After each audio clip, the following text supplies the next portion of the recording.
be looking at the second lesson today, Paul's word to us from 2 Corinthians chapter 12, and I have two authored quotations that I want to focus on that will lift up this paradox of strength that comes from sacrifice and tragedy, weakness, even pain.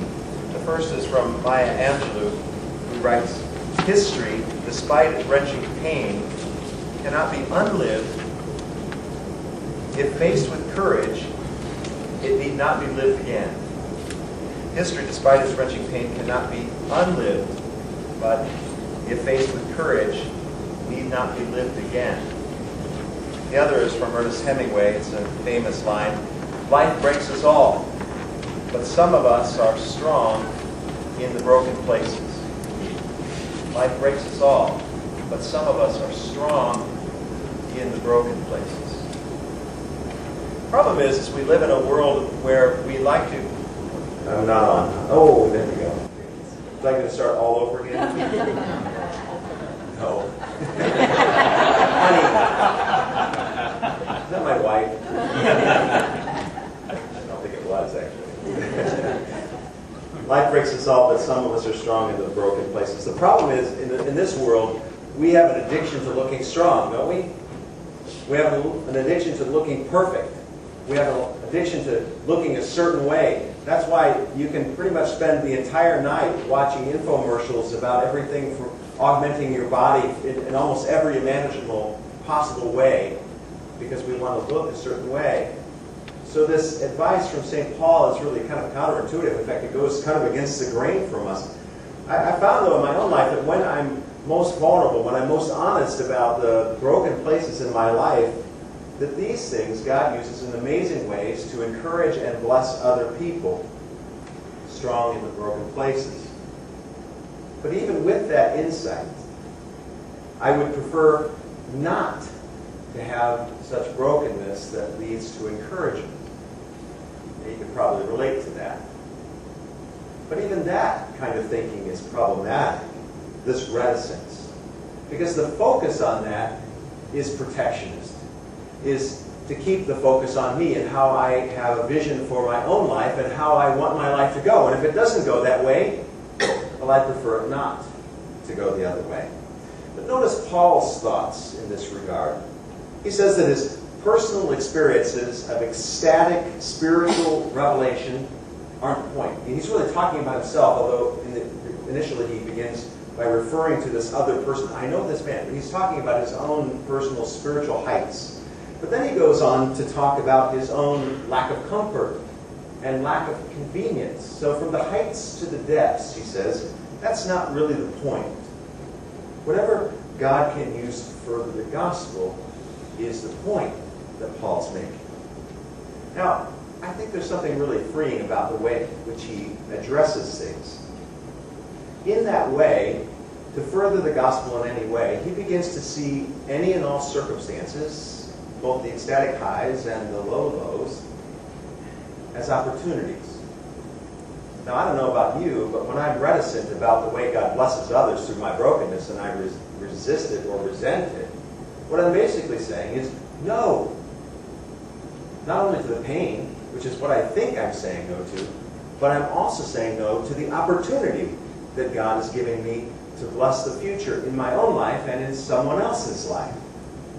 I remember a story about a pastor who was scheduled to speak at a small church, and he had arrived early, he had a long drive, he was the guest speaker that day, and because he was the guest in the church, he decided I need to kind of look a little spiffier, I need to make sure my hair is combed, straighten my tie, but he couldn't find a mirror anywhere in the church. And so he went to one of the pictures that was hanging on the wall, and it was a glass frame, and it had some, because of the light, it would reflect a little bit, and if he turned it a little bit, he could see himself in the mirror, and so he was combing his hair and straightening his tie when he realized, looking down upon him, this was a portrait of Jesus. And he made the observation that when he turned it in such a way that he could see himself, the glare appeared on the glass and he could no longer see Jesus. And when he turned it back and he could see Jesus, he could no longer see himself. But he couldn't see both at the same time. Now think about this.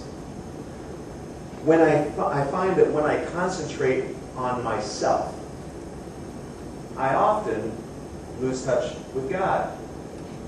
And I often lose touch of other people.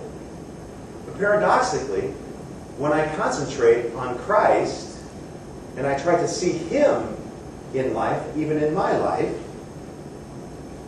I get not only Him, but I get other people and the world and my truest and best self. Without Him, I've owned myself. With Him, I get everything. And that's what Paul's getting at when he says, His grace is sufficient for me.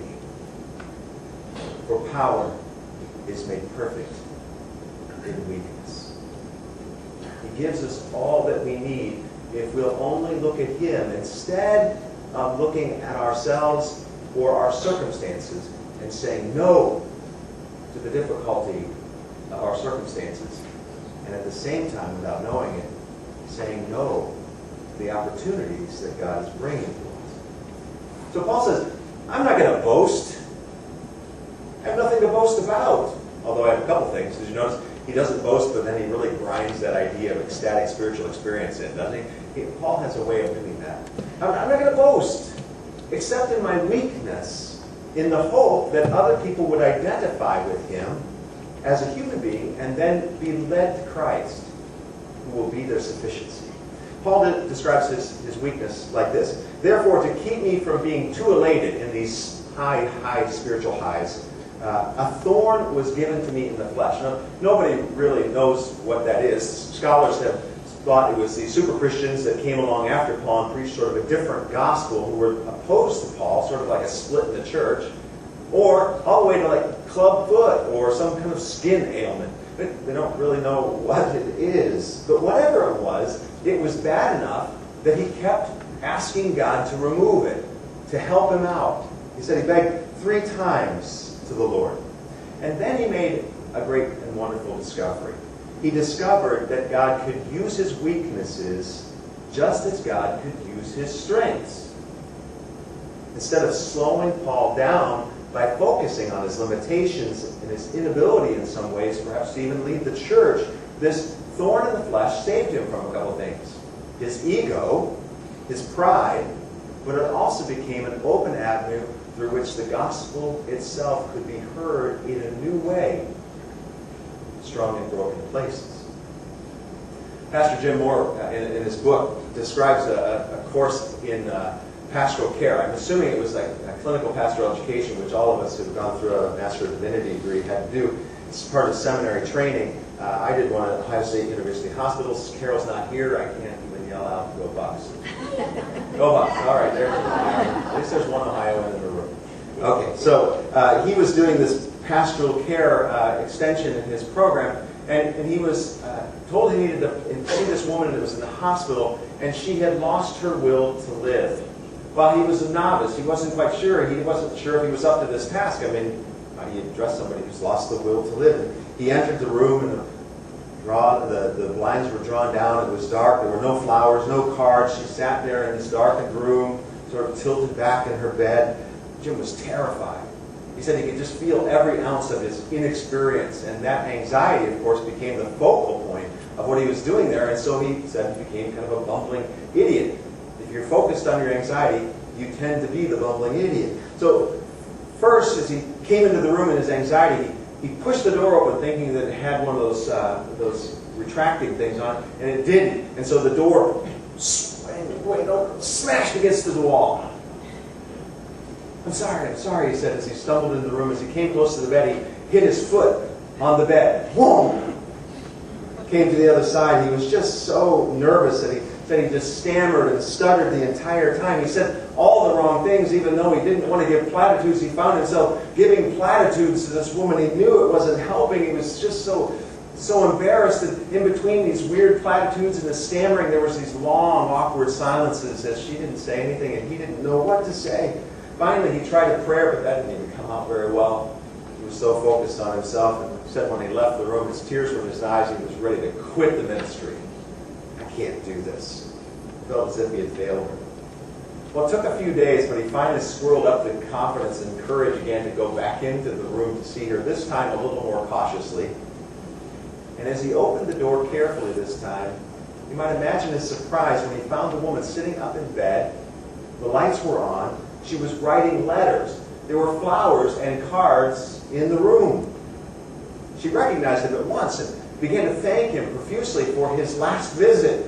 And he began to stammer again because he was so confounded as to why she thought that was such a great visit. Everything he had done, he said, began to confess to her, everything I did was wrong. And she said, that's just it. You don't get it. I felt sorry for you, she said. And he didn't get it. And so she repeated it. I felt sorry for you. She said, it was the first time I'd ever felt compassion for anyone else because I was so caught up in my self-pity that it opened a door to remembering what compassion for other people felt like. And that little spark of compassion that you gave me began to breathe the will to live. Our weaknesses can be a blessing in disguise. Now, if that's a little bit of an overstatement or a platitude, perhaps maybe we'd see them as an opportunity. Paul prayed to have his weakness, whatever this thing was, removed until he finally realized that it was really instead a source of strength. He learned to depend upon God, which is exactly what's going on in all three of our texts today we have from our children's time this morning. Don't take anything with you. Why? Because you have to depend upon God. He learned to depend, Paul did, learned to depend upon God in his weakness and pain. And his weakness and pain kept his ego in check, and it helped him to grow in his faith. So he told the Corinthians, I am content with weakness, insults, hardships, persecution, calamities, for the sake of Christ. For whenever I am weak, then I am strong. That's a kind of a great discovery. That in the midst of those things that often make us think that God has abandoned us, Paul tells us that those are the places where he begins to sense God's most powerful presence walking with us. That God doesn't dismiss us in our pain, but enters into it. And sometimes those are the best circumstances in which God can be lifted up for his glory because we've gotten ourselves out of the way. We can become a blessing to the world, to others. Perhaps even a blessing to ourselves if we'll allow it. Some of you might remember Ray Campanella. You remember the famous ex-baseball player? He had been in a terrible car accident, and at one point in his life, he'd been a person of faith, but this car accident left him disabled and unable to continue in his career. It was a real life changer. And he said, I struggled for a long time, and I kind of lost hope because I didn't see what the future would look like. And he said, my healing, it wasn't progressing. And finally, after many weeks, the doctor finally came in and said, you've got to take responsibility for your own healing. You've got to want it. You've got to seek it. You've got to desire it in your heart, in your life. He realized that the doctor was right. And he began to look back at those places in his life as an athlete, as a young student, as a young person, where he found strength. And he said it was his faith. And so, focusing on the 23rd Psalm, the shepherd's psalm, he began to focus his life on what God could do in his weakness. Sometime later, he was in a ball field in Florida, and an elderly woman was coming up the ramp toward him. She had 2 braces on both of her legs, and she was using those arm crutches, and she was painfully making her way up this ramp toward Campanella. She finally made it to the top of the ramp and stopped right before him. He didn't expect it. She was coming up the ramp for him. Panting with exertion, she looked at him. She held out her hands, and she took his hands into hers, and she began to thank him with tears running down her face for her life. And then she began to tell the story. That she was a patient in the same New York hospital at the same time that Ray Campanella was in the hospital recovering from his accident. She had had a stroke, paralyzing her entire left side of her body. And she too had lost the will to live. But the doctors began to tell her about Campanella, who was just up a floor from her, about his courage and about his faith and about how he was facing this overwhelming adversity in his life. And she said that she began to be so inspired by the story that she would determine to live and determine one day to meet him. He'd be 1,000 miles away in Florida when finally she got to meet him face to face and thank him for his inspiration. Strong in broken places. Time after time we see people who take their circumstances and who make something remarkable out of them. Physically weak, they develop such a spiritual strength that they are an inspiration to others. We have some in our midst. One of the safe ones is Elton Peterson, who died just a couple weeks ago, who to the very end was himself funny, delightful, faithful, loving. We have our own Eddie Szymanski. I haven't seen Eddie for a while. We need to. I guess he's been. I hope he hasn't been to Vegas. I think he's been with Gary. But, we need to check on him, make sure he's come back from where he's come back from. With cerebral palsy, you know it's the struggle of his life, and there's such great joy in him, in his faith and hope for what God is doing and what God will do with him. Trusting in the God whose grace is sufficient. Paul knew something that many of us don't, that personal boasting never really is very attractive and will never win anyone to Christ. I always worry about that when you hear these preachers, especially on television, who are kind of boasting about what God has done in and for them. And yet, so often, it's not very inspiring. John Maxwell teaches on leadership, says, there's a difference between those who want to impress and those who want to influence. He says leaders influence. People who impress are concerned about the image and about looking right. And all they can achieve is impression. But true leaders are those who influence others by the way in which they live their life, by their vulnerability and their desire to strive through adversity. What Paul discovered from his thorn in the flesh, whatever that is, was that God could use his weaknesses to encourage others. He knew that whatever the crisis was in his own life, that God wasn't going to forsake him, that God was going to be with him. Thus, in the vast storehouse of God's strengths, St. Paul wrote, therefore, I'm content. Now listen to his list of things that he's content with. Weakness, insults, hardships, persecution, calamities. Not for their own sake, and not for his sake, but for the sake of Christ, he said. For whenever I'm weak, then I'm strong. Our pain, our difficulties, our circumstances, whatever they might be, are not the sign of God's action in our life. We have to be clear about that. God doesn't cause suffering. But there's something that I've seen in this church, in the lives of others, is that God doesn't also waste suffering. There seems to be something about that cross of Christ that redeems suffering in a way, and can show us that there's opportunities for new life despite our circumstances, that God can raise something up in us even when we think that we're dead and have lost all hope for living. Bonhoeffer was the Lutheran pastor who eventually was executed by the Nazis during World War II, wrote a series of letters to family and friends from his prison cell. They were full of faith and hope. This quote is from one of his letters to his sister. I think that God is nearer to suffering than to happiness, he said. And to find God in this way gives peace and rest and a strong and courageous heart. Not finding God in the happy moments. Those weren't the places where he found strength. He found strength when he discovered in the brokenness that God was present in him. I think the question, whatever the difficulties we have, and everybody has stuff. I think we need to have that in a creed somewhere. And on the third day, God said, everybody has stuff. We all have something.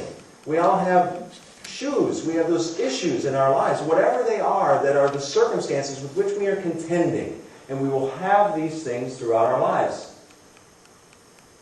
The question is, how can I allow these things? How can I open myself up to a God's yes in these things so that these things can become not limitations but opportunities to give God glory? I think Hemingway was right. Life breaks all of us. But some of us are strong in the broken places. We're strong when we, like Paul, realize that God's grace is what can make broken places strong. For God's grace changes everything. How we see pain and difficulty, how we overcome adversity and sorrow, how we can reimagine our losses and make them into God's victory for encouraging others in faith. For when we look at ourselves, we're left only with us. But we as Christians, when we focus our lives on Christ, no matter what our circumstances are, we get Him, the world, and others, and our best self. St. Paul said, "For when I'm weak, then I'm strong." That's one of the paradoxes of the faith, isn't it? That it's through death on a cross that true life will rush to you and I. May we take whatever our stuff is, wherever life has broken us, in whatever way it has, and see it as God's opportunity, not by God's design, but that God would give us an opportunity to even let His grace to flow into that sufficiently and transform it, and to use it as a gift of encouragement for others. And through that gift, may we find that His grace is truly sufficient in all things. Amen.